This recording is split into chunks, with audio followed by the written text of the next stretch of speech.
Hello everyone and welcome to HowFixit. In this video I'm gonna show you how to force reset BIOS settings on laptop. To disassemble you will need next tools: Torx T5 screwdriver, plastic tool and tweezers. Also I recommend using a magnetic mat in repair process and laying out each screw step by step during disassembly, which is especially useful in case of this laptop, and it is very important not to confuse them during assembly. In the description I'll add link where to buy all necessary tools.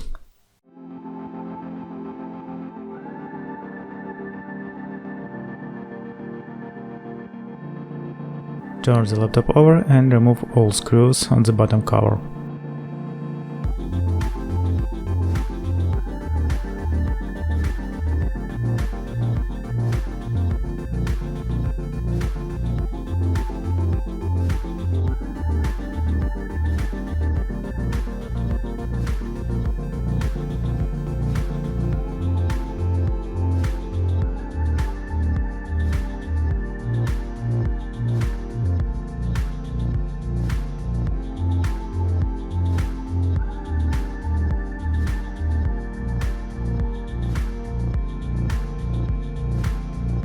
To reset BIOS settings, you need to disconnect the main battery and the battery that supports BIOS memory.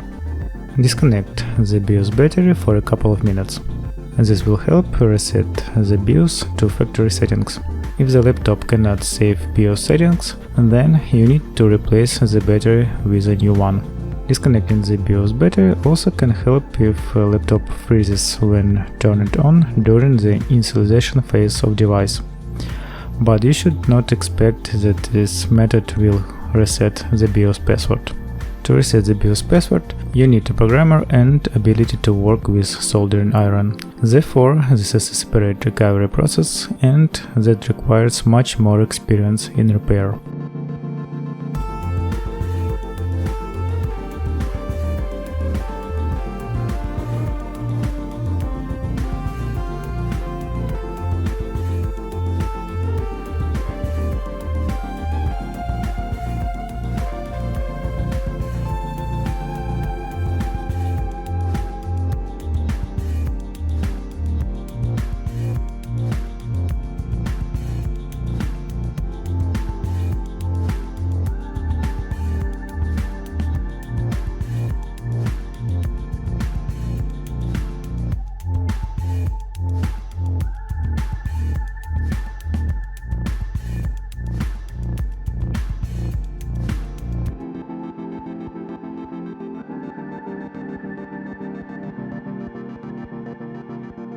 Well, that's all. You were on HowFixit, and see you guys next time.